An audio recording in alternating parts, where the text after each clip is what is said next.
So we come off a very high and come back a bit, but as we probably mentioned to you each time when you come in to do a review, when it goes up and down, we can actually make more money for you. And the reason for that is we can buy back in now, whereas previously the last 12 months we've actually not been buying, we've been holding off, because once we get over a benchmark, we don't buy. So we buy when it's down, sell if we need to when it's up, but the key thing is you want to buy when it's down because you buy a high income. So if you bought 3 weeks ago, for instance, and bought now, you're buying 10% more income on your portfolio if you bought now. That's the reason why you want to buy cheap. One, we know it's cheap, it's good, but it's actually buying that income that's important. Now, the second thing with this fund, it's been around for 21 years, the balance fund, or the growth fund, index fund. They've only been buying for that 21 years when there have been market drops. The important point here is that that has accumulated a whole lot of high income investments. If they bought at the high point, that goes into the portfolio and stays there. And it pulls down the average return or income that you're getting each year. So why you only want to buy cheaply when it's down is because the income's higher. That income goes into the pool stays there, and that builds into your income stream from that time onwards. So the balance fund's around $2 billion currently.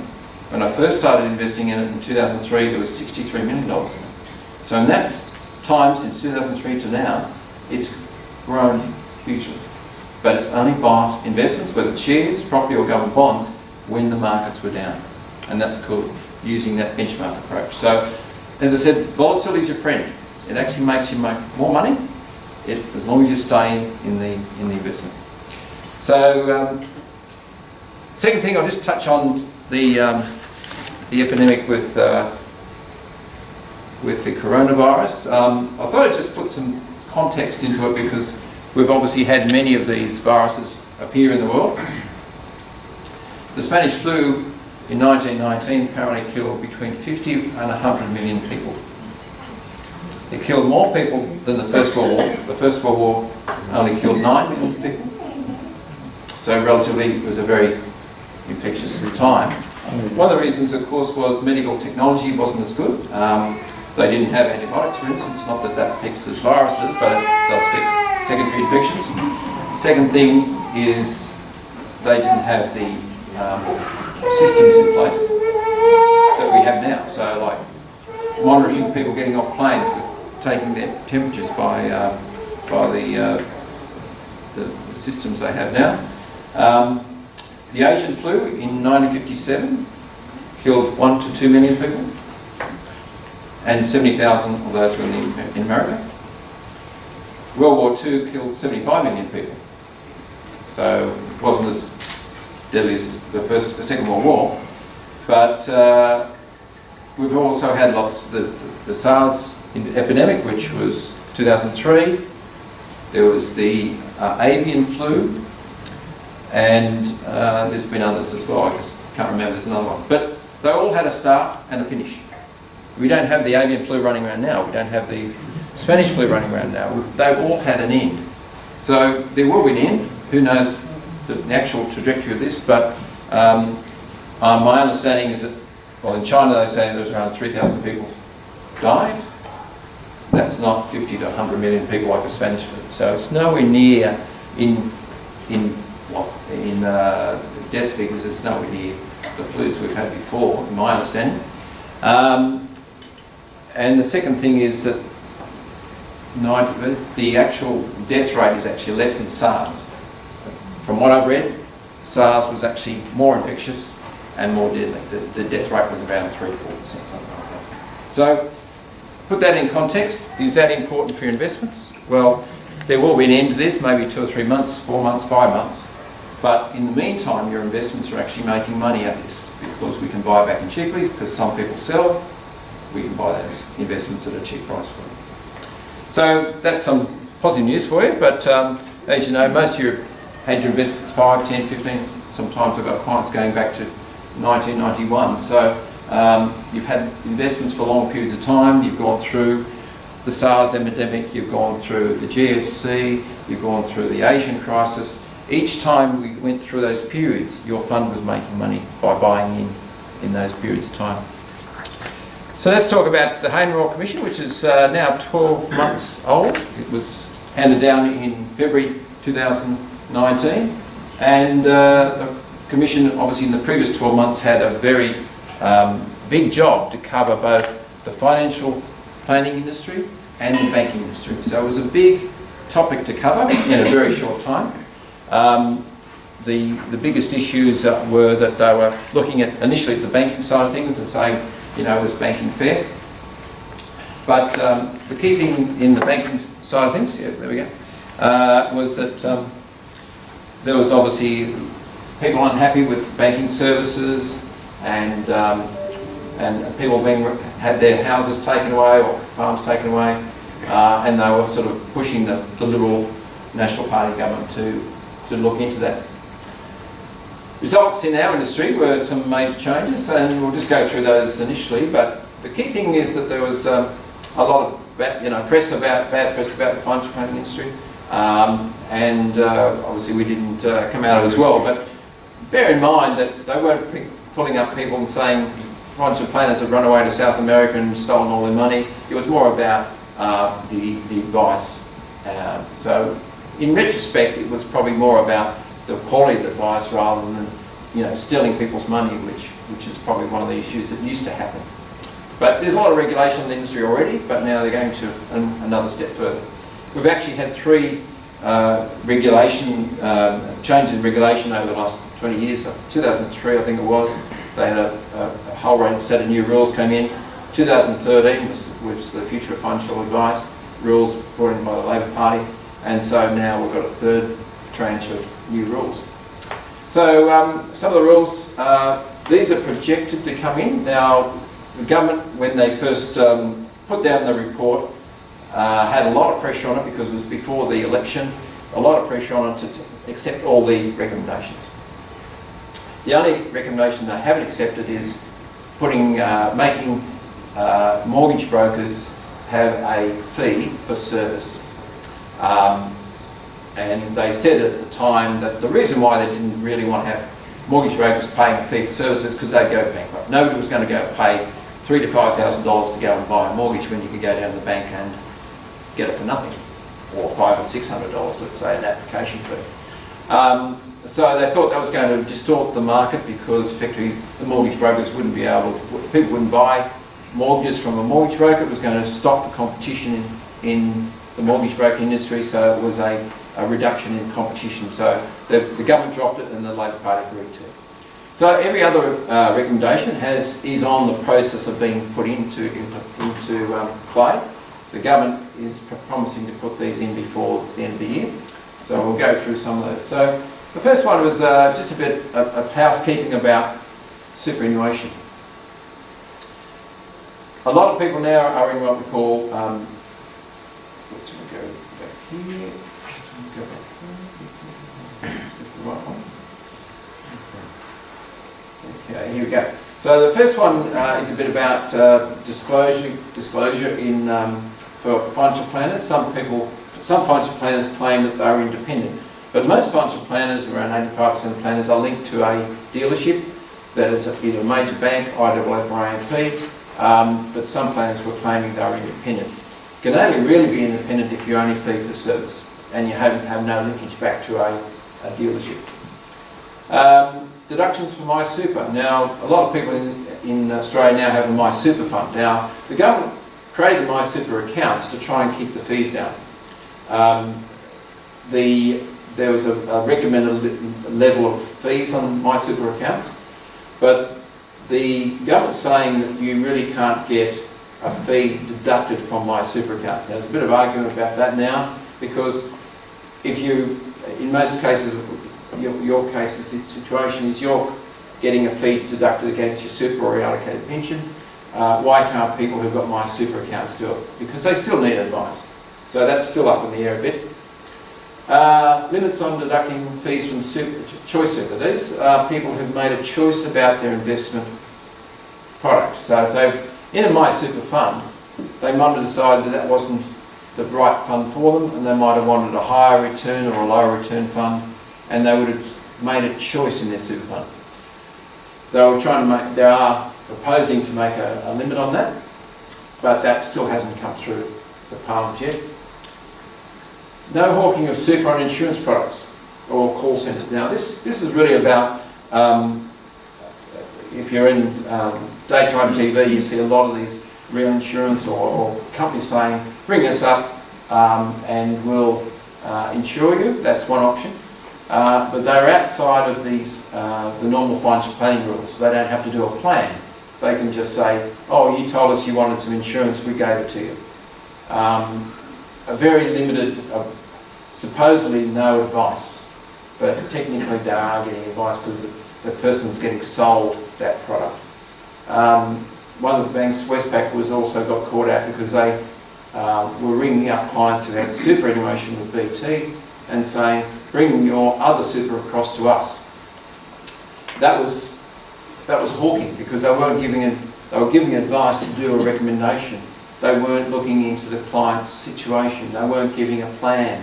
They weren't doing the whole financial planning process. So they're actually, really skating under the radar there, trying to get people to put money back into BT Super when they could have been taking money out of super funds where they had insurances or had a lower fee than the BT fund.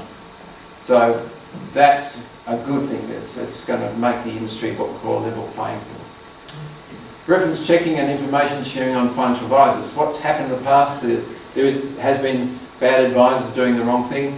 They just get sacked from one dealership and then go to another. So now there's going to be basically sharing information. So if they go from one dealership to another, then they've got to give their compliance record across for 2 or 3 years to see what they've been up to.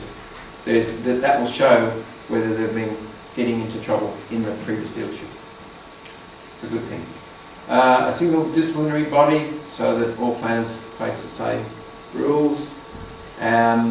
Measures to improve the quality of advice to be reviewed in 2022. So what they're saying is they want to see improvement in the way that advice is delivered. The quality of advice needs to improve. Increased licensee obligation to report compliance concerns. So there's a lot more things now that if I do the wrong thing, they've got to report that to ASIC or APRA. So that's going to bring a lot more focus on the planners. The biggest issue for our industry now is that in the past there used to be things called trailing commissions, which will now cease from 31 December this year. It was one of the major issues that was called under fee for no advice. You could get a trailing commission built into the product, and that was the way it used to be sold. You'd have a superannuation or an investment product, had a built-in commission. Now when industry funds came along, they didn't have to pay commissions, so they were able to provide a product at a much lower price because there's no fee for the planner. There was no obligation on the planner to provide any advice, but we did, of course. We provided you advice. A lot of the older products, when I first started with AXA, there was a product called Summit, and they had a built-in trailer, and we've now can move that out off to a review fee. So it's now disclosed and it's now transparent. But that's going to clean up a lot of the older products had trailing commissions built into them.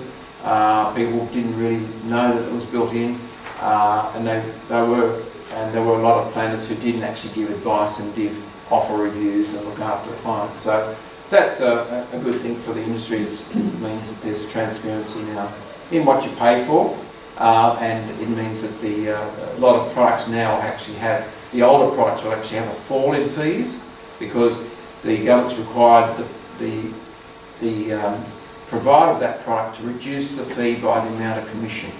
So if there was a building commission and it was 0.5%, the fees will drop by 0.5%. The planner will get nothing. They'll have to work out an arrangement with you directly. Ongoing advice fees, only paid after 12 months. So what we're doing now is moving to 12 months in advance advice fees. So every time you come in for a review your situation and said, okay, we're providing these services each 12 months, and you then pay for that for the 12 months through your product or directly. So that's more transparent. You know what you're paying for. In the past, of course, we had an ongoing fee arrangement, but some planners weren't actually honouring that. They weren't actually giving the advice. They weren't offering you reviews. So also new legislation. So some of this legislation is coming in by 30 June, and some is by the end of the year. So there's a new disciplinary system for financial advisors, a new compensation scheme, where cases where in small dealerships, like there's small dealerships where they don't have a big institution behind them. So 85% of planners are basically the big institutions, AMP, IWF and the 4 banks. But there's a lot of dealerships out there who have no major institution behind them. So there'll be a dealership where the planners, and one of them is called Dover, which is now being closed, and you may have heard that the guy who was the head of Dover collapsed at the actual Royal Commission. He was under intense scrutiny by the Commission because he was basically collected a lot of planners who'd been kicked out of other dealerships. And there was obviously lots of things going wrong in that dealership, and he wasn't doing anything about it. He was just collecting his revenue. He was technically the guy who was supposed to police the planners, but he wasn't. Anyway, that dealership's been closed down, but the problem comes is that some of these smaller dealerships have no assets behind them. They're basically a front company. If the clients get provided with bad advice or negligent advice, how do the planners claim back on the bad advice? Well, you've either got to get it through the professional indemnity. If that fails, then you've got to go back to the dealership, and if the dealership fails, you've got no recourse. So what they're doing is creating a compensation scheme for those two, if those two things fail. Extending the BEAR, or Banking Executive Accounting Regime, to financial services. So a few years ago, they brought in basically criminal legislation to say that if somebody in the banking system was doing something that was illegal, they could go to court. Now, they're going to extend that to the financial planning side, because financial planning institutions like AMP are different to the banking system. So that's going to bring the senior management back into much more regulation and much more concern about making sure they do the right thing. It could mean that if they do the wrong thing, they could be up for criminal sanctions. So, payment systems. The payment systems have fallen under two categories. Before 2013, that was when the last institutional change in our regulation happened. That was under the Labor government. That's called the FOFA changes. It's called the Future of Financial Advice, where they brought in new changes under the Labor Party. And the rules from 2013 were that if you had invested a client, you had to have an agreement for every 2 years, so that every 2 years you renew that agreement, and that was for the fees and the services you provided. We send those statements out each year in July to say what your fees are, and then we use that in July because we go up to 30 June to shows you if you are able to claim those fees as a deduction, you've got that for your tax return. So managed funds you can claim the fees, superannuation and allocated pensions you can't, because the super fund claims a deduction inside the super fund, and allocated pensions don't have tax, so you can't claim a deduction. But if it was a managed fund, you can claim a tax deduction. So managed funds are outside of superannuation.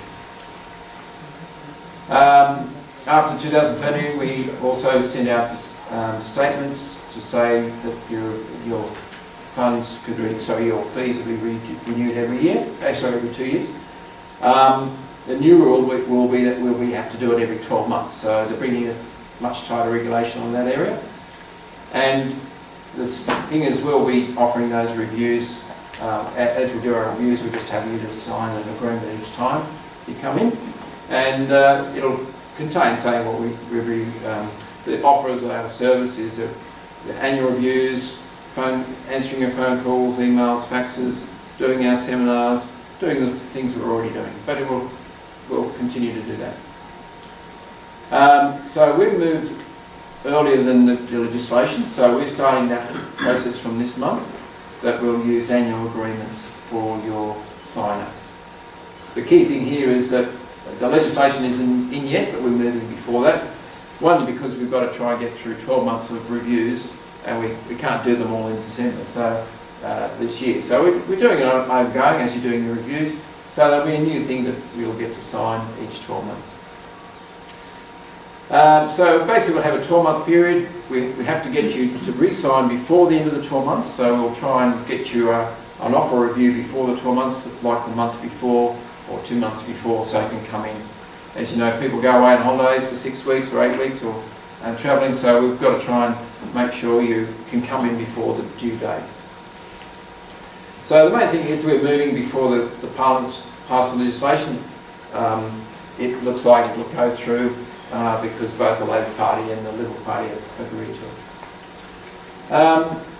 Now, how are we going to police this? Because we're going to set up a client hub. So when we do the agreement, that goes back into this database with AMP, and they can see what the date we signed, what the date its maturity, and then if we haven't re-signed within a certain date, before that date at the end, then we'll have a turning off the fees. But we can then re-sign it if we don't do it after that date. We have to re-sign it again, but they will know when to turn off the fees. So it's in a tight timeline. We've got to get to before the date it matures. So what do we provide? So a lot of things is that you come in on your annual review, you think, oh, we've only come in for an hour, what's all the fees for? Well, there's a lot of services that you're not obvious about. There's a lot of training, there's a lot of expenses. In our office, 2/3 of our costs are just wages. So that's a big cost. Then you've got rent, professional indemnity insurance, we get audited each year. We've also got a MYB cost to pay GST back to the government, computer and office equipment insurance of the office accommodation costs and payments to AMP. So AMP is our dealership through Charter, and they charge for their services. So they charge us. So we have to do training. We've got to do 60 hours of training a year. That's more than an hour a week. So we've got to factor that into our cost structure. There's audits of our files. They do 5 files a year. They have to prepare all the guidance on how we act. There's quality advice documents on all the different things that we do. They've got guidance on how we should do it. They've got to prepare all that. We've got to study that in our training. Then there's regulatory bodies that they've got to deal with. So you've got ASIC, you've got the tax, we're all registered on the Tax Practitioners Board. We have to maintain that. Universities provide training, so they integrate with the training to keep up for our training to get qualifications, for qualifications to do by 2026. There's a lot of work now, planners having to do a degree and postgraduate degrees by 2026. Then you've got the administration, you've got people who are area managers come down to see us. There's a state manager, the national managers, just to run the day-to-day stuff in our organisation. There's technical training centres. So if we have an issue we can't resolve, we call out call centres, and they've got the knowledge to be able to give us the right advice. They can clarify things on tax, superannuation, age pensions, all those sort of things where there's curly questions for us. And also they have a complaints handling procedure. It's a whole area that if you have a complaint, you can write to AMP through Charter and say what the problem was, and they investigate it under very tight deadlines to look into those things. So these are just some of the advisor costs of a full advisor. 2,500 just for ASIC fees, professional indemnity costs up to 10 to 12,000 per planner, licensing fees back to AMP, professional body fees. So this is an average fee per planner, just to cover the basic costs. Very similar for accountants, they have very similar basic costs. They have their own fees as well. Just to give you an idea of all the support AMP gives us, so just to go through all these different areas, there's hundreds of people behind here. One is the Advisor Centre of Excellence, providing support for general inquiries, so like a tap-in we call it. Educational operations, to make sure we're all up trained. The tap-in is also another technical area. Then we've got a research area which researches all the products we provide. So each 12 months the products we provide are reviewed. So I'm just pulling products off the shelf here. They get reviewed by a committee in Melbourne. And they say, is this a good product? Is it a bad product? Do we keep it on the list? If it's taken off the list, we have to then go back to you and say, this is not doing the right thing. We'll move it to another product. So they've got to do all that research each year.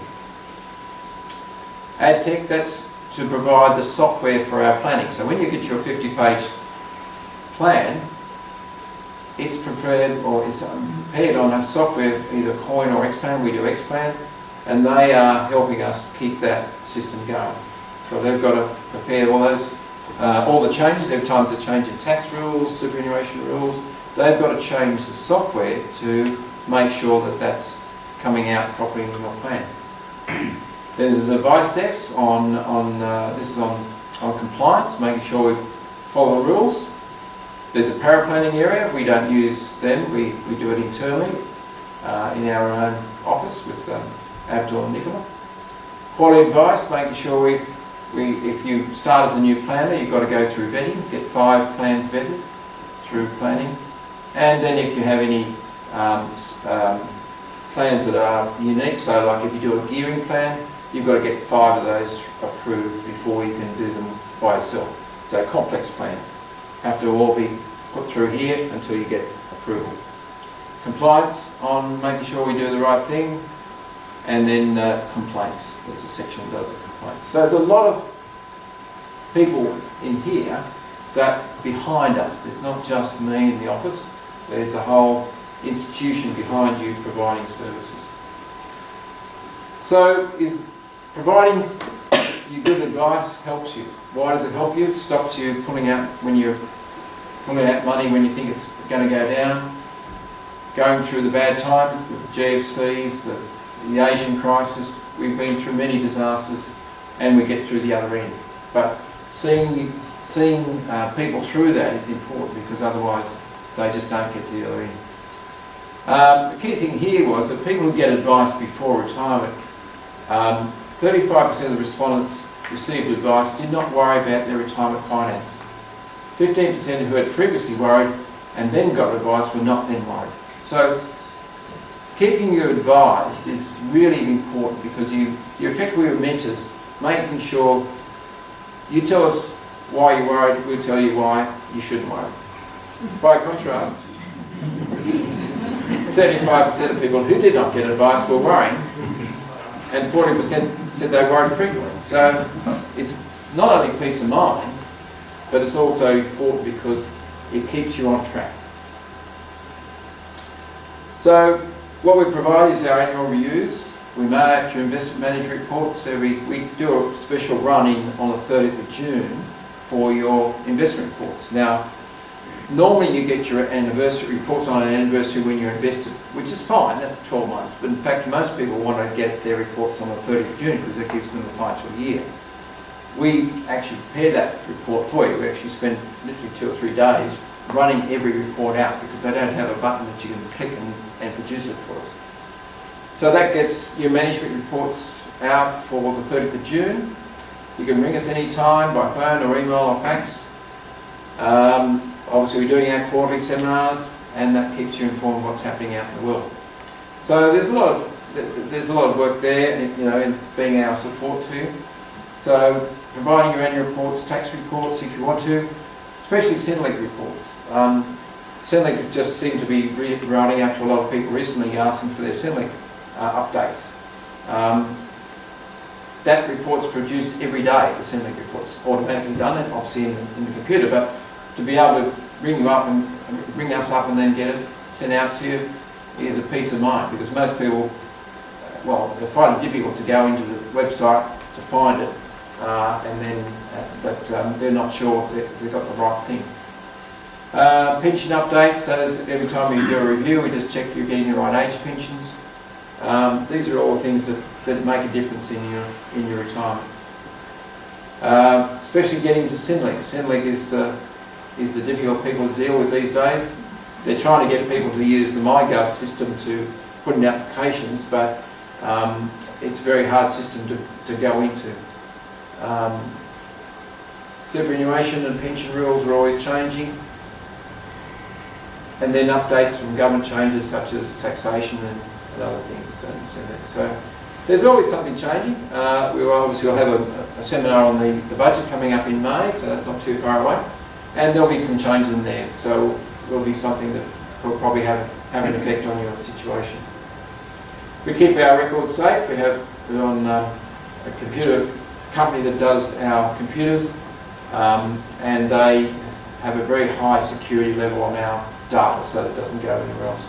Also, the North and MyNorth systems are very secure as well. They've obviously got to keep them secure.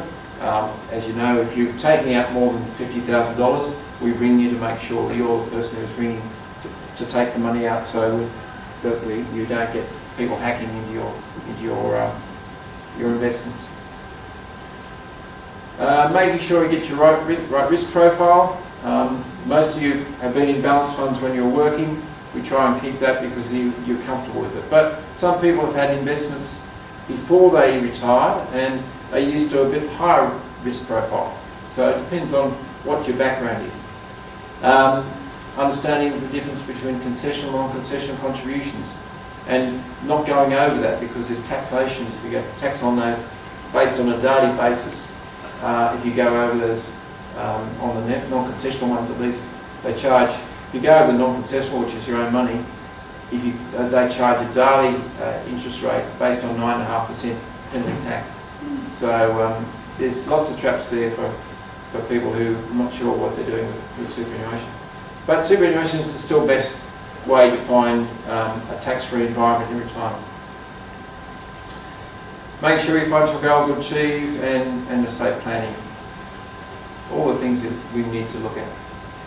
Another major way we've reduced fees, or saving money to reduced fees over the last 17 years I've been with AXA and AMP, is they've reduced the fees on the products. We moved from Summit to North. A lot of people were in Summit. As I said, there used to be a trailer fee. They've reduced that fee, and then they've reduced that fee by moving it from Summit to North by 0.1 to 0.3%. And now we're moving most people from North to MyNorth with another saving of 0.2. So there's savings in the system. If we didn't move, you'd be paying roughly between 0.3 and 0.5% extra every year. And that's 0.3 to 5% that goes into your account, which is making you money. Keeping your investment strategy. As I said, it's important to stay the term. We'll go through this crisis with the coronavirus, but there's such good buying out there. We need to be in there, and your diversified funds have got the money in cash and government bonds to go back and buy some good investments for you. We don't recommend you redeem because it's very hard to work out when the bottom of the market is and when the top is.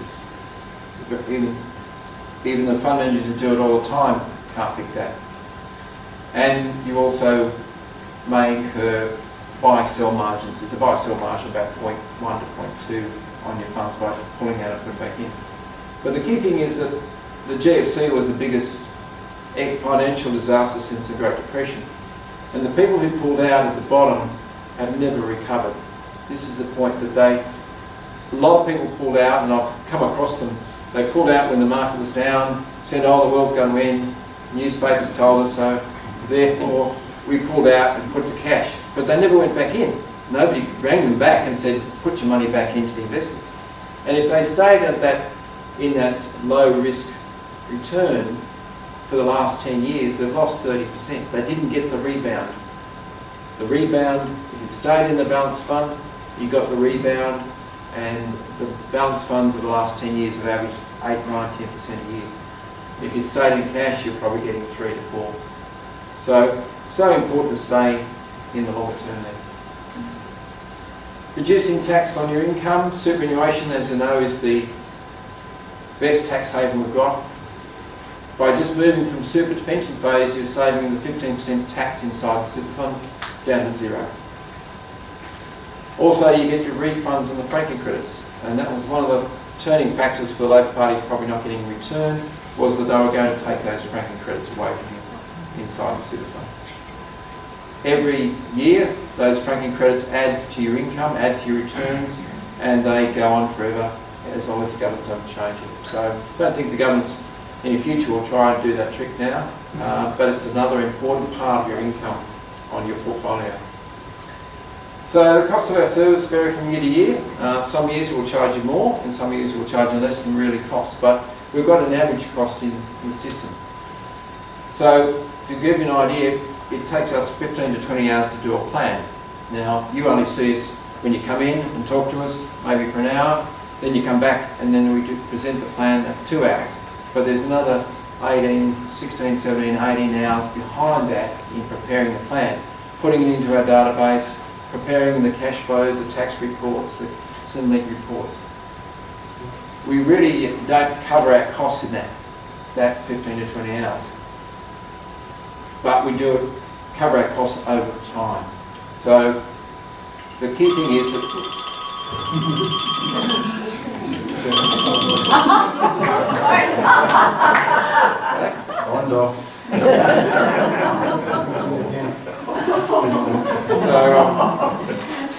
so the key thing is moving from one thing to another, which is if you're moving from super to pension phase, we've got to do a plan. If you then come in and said, well, over 65, but I want to invest some money, I can't put you into super or pension unless you're working, so I've got to do another plan. So what happens is every time we're doing a plan, we're still doing 15, 16, 17 hours of work. If we looked at a solicitor, I know a number of accountants and solicitors around town, they're generally charging around $5.50 an hour for their services. Now that's to cover all their costs. Of course, they don't have a product to charge. If we charge the same way, we'd be looking at a rate to $10,000, maybe $11,000 for a plan. But we don't charge too much up front because we have an ongoing fee system. Some people say in the industry that you really should be saying 37 hours because we've got an hour at least of training a week. We've got all the other things that go on in the business, running staff and doing recruitment and all sorts of things that happen in the business. If you really put all those back into the cost of a plan, it's really probably 37 hours. So the big cost for us is setting you up, and then the costs decline a bit over time.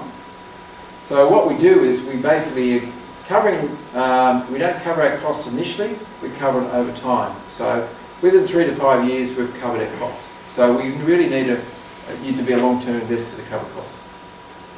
The main issue is that if you do turn off your services, we can't access your products, we can't do anything on them. So you'll then have to go back to a call centre if you don't have our service. And you can go onto the website and there is some things you can do. A lot of things you can do on the website are just view and print. Obviously we don't want you to be able to redeem money out because somebody could hack into the funds. We don't want to be able to change things too much in the system that can be hacked in by other people.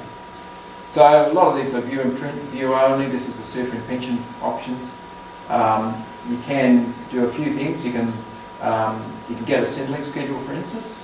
You can you can get a snapshot report, which is just telling you what's the investment on the day, and you can get a progress report on your account. So there are a few things you can do, but it's pretty limited. The same for investments. A lot of it's view and print, so you can't do a lot there. Obviously, you can't redeem money through it. You can make deposits. Obviously, happy to take deposits. Anyone can make deposits in your account. Doesn't have to be you, but you can get someone else to put money in. That'd be good. But so yeah, there's a lot of things you can't actually do on the website. So then you'd have to call a call centre. Obviously, with call centres, the same issues. You ring up call centre 3 times, you're going to get 3 different people. You're going to get different time. You might get delays in acting things, and you may not know that you've incurred things like capital gains tax by taking money out. They can't give advice because they're not advisors. They don't know your situation. So you could have done things that you thought knew what you're doing, but had implications for tax or settlement or other issues. So the main thing is, yeah, to be aware that you could go over your contribution caps. You may incur capital gains tax when you don't realise it. So they're the sort of issues. Binding nominations, for instance, you've got to renew those every couple of years. The big time that we take in handling clients is often on debt. There's getting the probate, getting those forms through to our office, and getting them all certified. There's a lot of forms in that. It's probably 5 to 10 hours work just to get the funds transferred from the deceased back into the spouse or to the estate. It's not an easy process. So we've got an annual agreement, which we'll show you when we come in. It'll show the dates for the agreement, show you what services we're providing, responsibilities for each to provide services. You can assign the agreement to another person if you want to. But the key thing is it's hard to value that advice over time, but the thing is we try to quantify that in what we're saying, keeping on top of the super and pension rules, age pension rules, taxation rules. Markets like now, I was a little bit late coming in, I was talking to a person who's an accountant saying, should I pull out my money? I said, no, we're making money out of this. Ongoing advice to monitor your situation. It just needs to be carefully looked at each year because the things you overlook. Just going to give you an example of another industry which charges an ongoing fee, which is, you probably don't realise that, but whenever you had a loan, and most people had loans in their lifetime, they were roughly being charged a fee of around 2% by the bank. Now they don't tell you that. They say, well, you borrow the money from us, say 3 or 4%. We'll borrow from the public at, say, 1 or 2%, and we call that our fee is technically the margin between what you borrow at and what they lend it back out. That's around 2%. So if you've got a home loan, what do they do for your 2%? Well, like us, there's a lot of costs in setting it up. But you might have a loan for 20 years and you're paying 2% a year for 20 years. The fees have declined over time. You've heard of Aussie Home Loans and the mortgage brokers. They forced the banks to reduce their fees because they were bringing money in from overseas much cheaper than they get it from the public, and they were lending it out at a much tighter margin. And so that's why the fees have declined over time, but they're still charging you. Most banks are charging you roughly 2% for a loan if you had a loan. Most of you don't have loans, but most of you had loans for most of your life when you're working. So when you think about it, what do you get for your 2%? Because what they're doing is really lending you the money. Okay, that's fine. They've set up the loan, which they usually charge you an application fee of $500 or $600, but really only just sending out your statements, and they do have to cover bad debts. So because about 1% of loans go bad each year, but that's what you get for your 2%.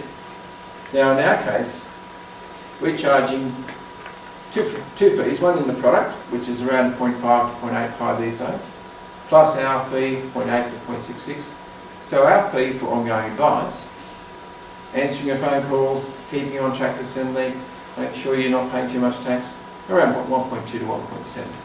So as an efficiency in our industry, we're much more efficient than the banking system on that score. So you're obviously getting our ongoing services, emails, one-stop shop, no additional fees if you need a new plan. The key thing, as I said, every time you come in and say, oh, well, I'm going from, say, super to pension funds, I've got to do a plan, because that's a major change in the situation. You're going from where you had a working income now to relying on your allocated pension. Or if you come in and say, I've sold our house and we want to top out our super, I need to do a plan. So this is just giving you an idea. We've got our fees here, but our costs are up here every time I do a plan. So there is a lot of cost in doing those plans. So the servicing costs are going to go up and down each year depending on what services we provide you, but we're actually going to have some years where our costs are higher than the fees, and some years our fees are are higher than the costs. Think of it this way: if you have an electricity account or a telephone account, you pay similar sort of fees. You have a base fee, and then if your phone line gets disconnected or broken, you get Telstra to come out and get it fixed. They don't charge a fee, but they're charging in a fee on an ongoing basis. That some years their service costs are higher than the fees you pay. Then some years you don't have any repairs or maintenance, and therefore they're charging you a higher fee. Same with the electricity accounts. If you have your transformer blow up at the end of the street, they don't charge you for replacing that transformer. That's paid in your ongoing fees for your electricity. So a lot of industries do this ongoing fee. Some years you pay more, some years you're paying less. So what's happened with the Hayne Royal Commission though is that the fees are going up. So the average advisor is charging 12% more in fees to cover the costs of more compliance. So we're trying to reduce our fees and not increase our fees. So we're not increasing our fees, but what we're trying to do is reduce our costs. So you probably noticed that we sent you an email this time for our seminar. So we're going to rely more on emails, electronic correspondence, because it's much cheaper, it's much quicker. We can get out to you much easier. We'll also reminder notices, we'll send them out by email probably. We're still doing it paper at this stage, but we'll probably trial that. Records advice on your annual review, might be sending those out in the future by email, and other correspondence and checklists. So we'll see how that goes. If it doesn't work, we'll go back to paper, but we're trying to get the fees down. Sorry, the cost down. One thing that we haven't tried yet is DocuSign. So what that means is if we've got an annual review and you can't come in, let's say you're travelling or interstate, we can do a review over the phone. So what does that mean? You're still getting your review, still go through it, but then you need to sign the annual agreement. Now, we can email that to you, and there's this thing called DocuSign which we've got built into our computer. Every computer has them these days, and you just have to click on the signature section and it signs for you. That's your indication that you've signed. So that's something we can use for when we don't have a formal review in the office. So we can do phone reviews if you're out of Canberra or even overseas, if you can't come in. So the conclusion about the Royal Hayne Commission is that yes, there's more protections for you, and also there's going to be better regulation of the industry and the planners. Now we'll increase our costs, but we're not increasing our fees. So you're not going to have that situation. We'll have more professional industry. There's going to be higher regulation on our educational requirements. But bear in mind that it's only very new industries. It's the 1980s, that's when it started to get going. What really kicked it off was the 1992, they brought in this compulsory superannuation system, which was everyone in Australia started with 3% going into the super fund.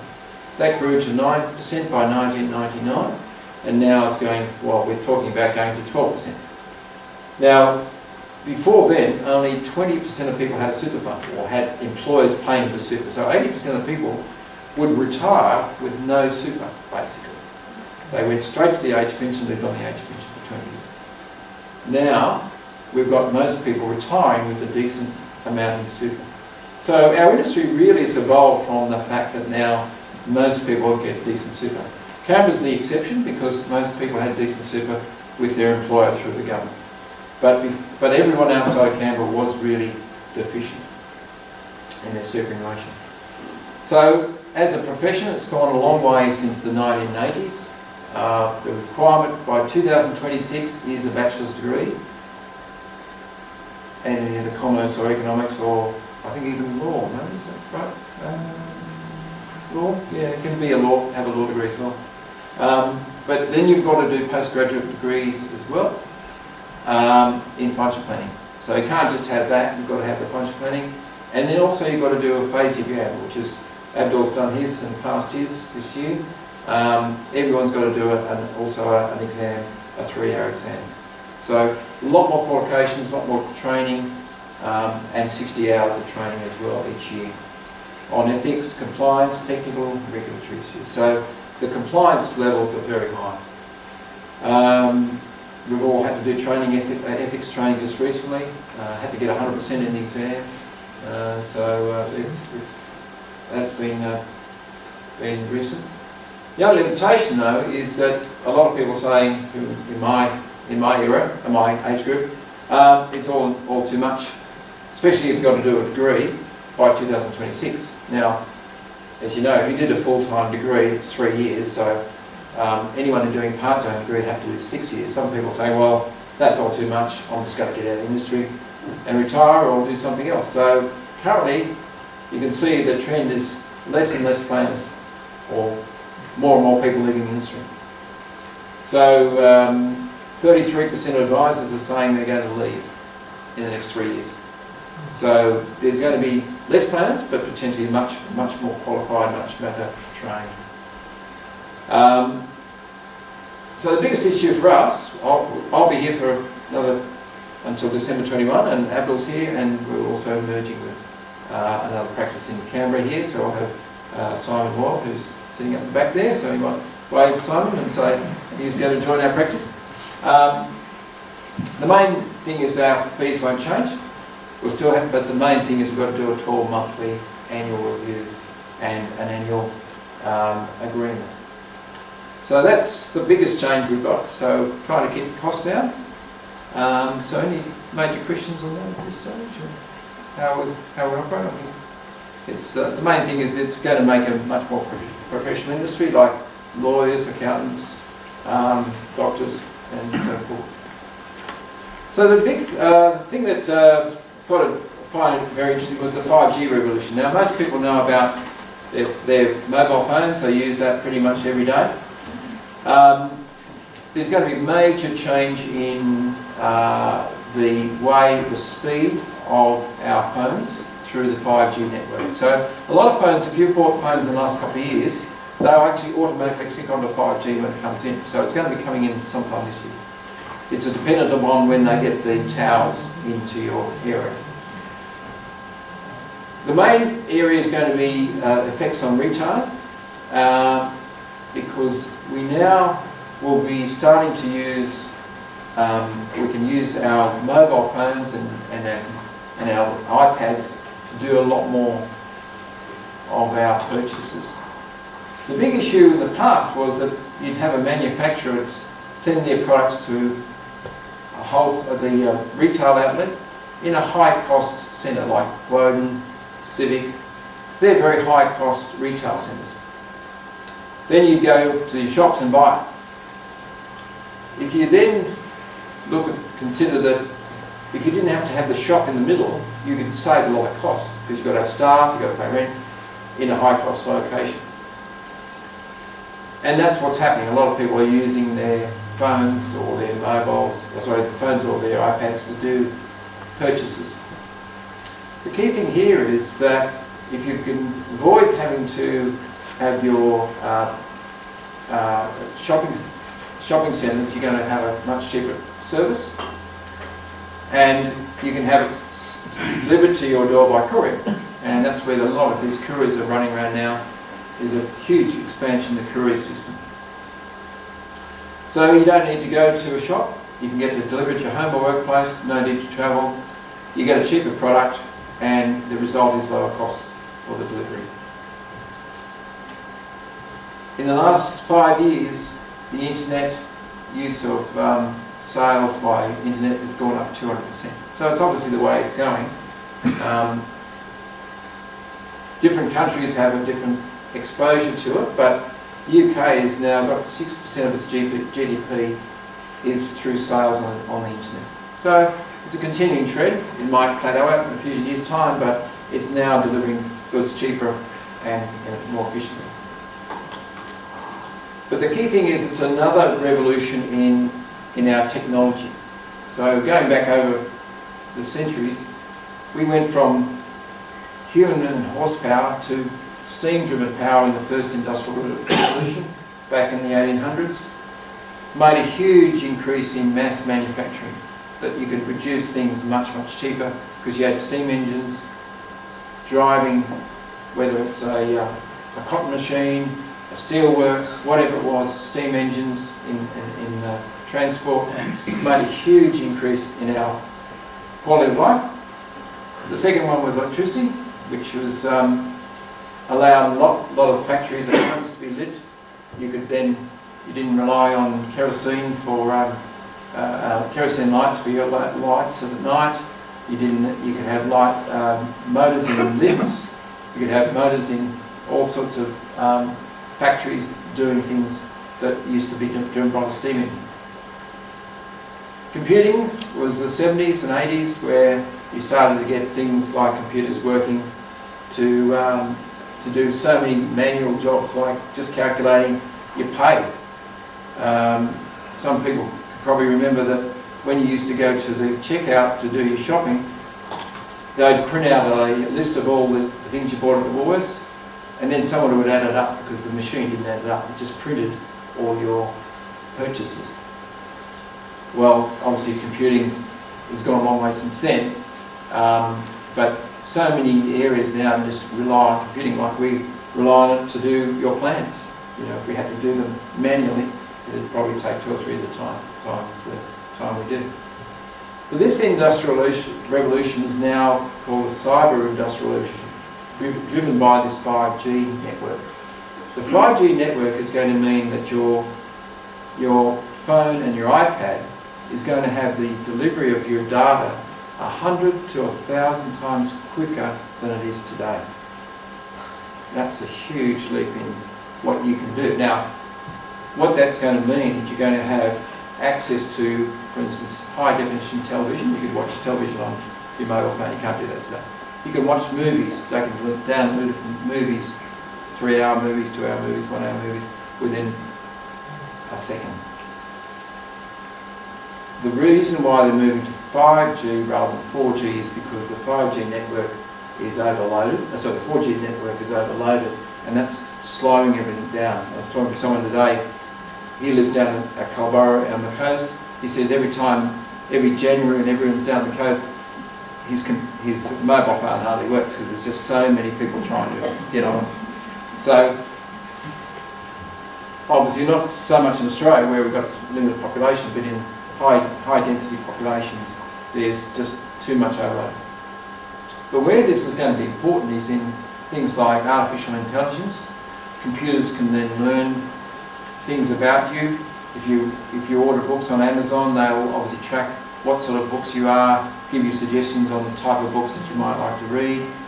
Autonomous vehicles is the next one, where they can be, they can interrelate with each other. So the concept is that there's not enough data for autonomous vehicles to be able to know where each other's are. So if you've got a freeway with, say, 5 or 10 cars close to you, they'll actually interrelate using the 5G network. They'll actually know where each other's are. If you're an autonomous car, they'll know that they can't crash into each other. So that's something that's potentially going to be in the future. The other thing is that if you think about how quick we've gone from 1G, which was where you just had a phone, to 2G, where you were only just basically getting very basic data, to 3G, which allowed you to do web browsing, and then 4G, where you can now do videos. Well, now 5G will give you those huge spectrum increases and data increases. So that's the 100 to 1,000 times faster. Now, this is a bit about the integration between other things. So there's been the data will allow you to interconnect with lots of other things. So this is just an example of autonomous cars knowing where what they're doing and what each other's doing. Street lights can be turned on and off. They don't need to be on all the time because the sensors and also the sensors are much better. Disaster services can be much more linked up. Multi-person videos and augmented reality. Now this is an interesting one. What they're going to be able to do is you go to shop by using your mobile phone. So if you want to shop for shoes, for instance, you'll have the program where you aim your mobile phone at your foot, and then it will not only tell you what size you are, but you can go into different shoe companies and go through their catalogue. So when you're looking at it, you're actually going to see your shoe on you through your phone. So one, you're going to get the right size. Two, you're going to be able to pick the shoe. You don't have to go to a shop anymore. Then you can order it from there. You can do it with clothing.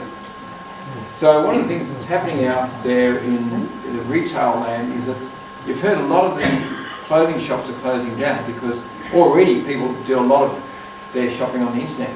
But once you can get augmented reality, you can then get your size better. You can pick the colours better. You don't have then to go, you've got even less need to go to a shop. So this is important for shopping centres. If you're losing a lot of your tenants because they're going broke, and basically over 50% of tenants in shopping centres are closed down, that's a concern for the shopping centre.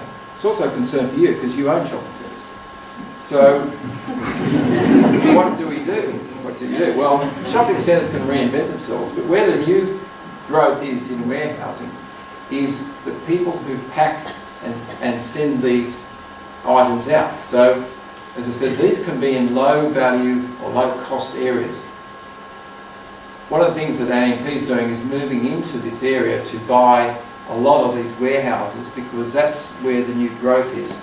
So one industry, shopping centres are going down a bit, but this is the new industry. This is the new way of doing things.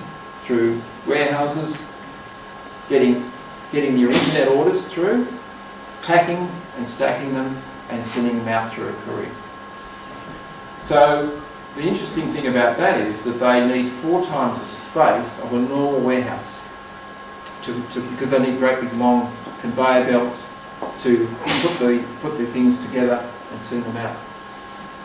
They also need to be close to the inner areas of a city because you don't want a warehouse, say, way out at, let's say Bundaberg, for instance, because you want to be able to deliver that good quickly on the same day if you can.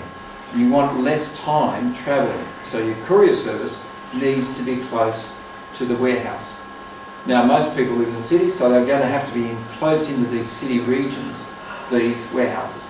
So the growth of those warehouses that are in the inner areas are actually going up. Their price of rentals is going up. This just basically says that. If you're out here 100 kilometres from the city, your rentals are going down. If you're close into the city, you're going to get a better rental. So these are just sort of very simple things. You think, well, what would the 5G network really do? But it's now going to mean that the shopping centres are going to have to come back and reinvent themselves. But their reinvention is now into things that you don't need a product. These are all services they sell. You go down to Woden, where I go, and there's every 6 months there's a new Chinese massage place going on. But there must be demand because they keep going, there's more and more and more. So they're filling the spaces which potentially, well, I know one of them was in Charles Menswear, which used to sell suits and clothing, men's clothing. But there's now a massage place there, right? So it's changing. One thing's going down, another new industries come in. Gymnasiums is another big industry. Travel agency, people travel a lot more. Until this 3 weeks ago, anyway. Food courts. People go down to you go down to the food court, you then go to the movies. All these are services. You don't need to sell a product, you're selling services. So shopping centres will change. It doesn't mean they're going to go broke or anything. It just means that they'll change the type of tenants they have. Another area where the investment goes into is in the towers. People, who owns the towers? You do, because you own those property funds that have the towers. And data centres. There's a number of data centres for the computers because you've got more computers, you need more data centres. Drones is another area, potentially only for high value products like medicines and drugs to people's homes. Artificial intelligence is another way that they can track your buying behaviours and then also give you suggestions on products that you might like. And it allows the supply of manufacturing to the consumer to be fine-tuned. You probably don't realise, but there's a lot of waste in that. Every time you have a new season of clothing, the clothing sellers have got to anticipate what you want. Sometimes they get it wrong. They order pink cardigans and people don't want pink cardigans. So that gets thrown out. If you've got artificial intelligence and more automated ordering systems, they can actually change what the manufacturing much quicker to be in line with what you want, with what consumers want. So if people decide green cardigans are the thing to go, they can change the manufacturing systems much quicker because they're getting the orders through electronically. So these sort of things are very subtle, but they're things that will affect the way you do your shopping, affect the way the prices of things. Prices will be going down for products, but you'll be able to use that money that you weren't spending on products into things like services, whether it's travel, entertainment. And that's what an economy is all about, getting more and more efficient each year. So even though it sounds like a small change in your mobile or your iPad, these are major changes that are going to work through the economy. So it's all about making the economy more efficient, and you are also you get the benefit of it because you can purchase more services and goods. So small changes, but it has a major impact in the way the economy is going to work. So any questions on that, or all good? Yeah. All understand that?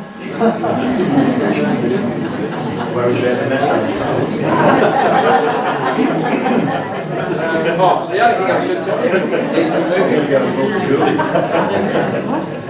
So we're moving on the 23rd of March to our new location up in Napier Court. So it's just down the road. This is the building, as you can see here.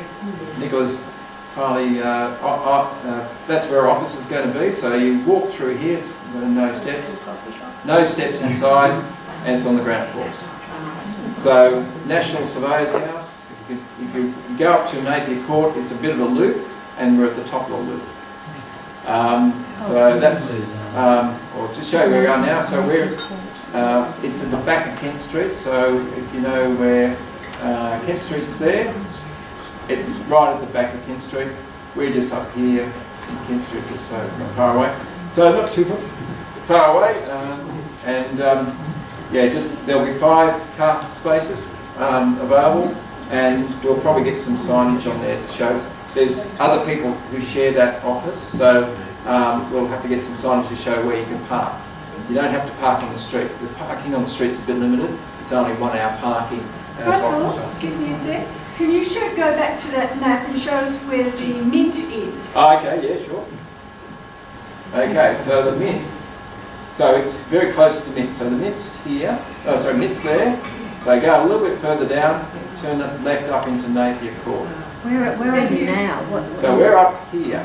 Oh, okay. Okay, so go down Denison Street, and then past the Mint, near the football ovals, and you'll see Napier Court. So what was the address again? It's 27 to 30. 29. 27 to 29, isn't it? Okay. Napier Court. Go back. 27.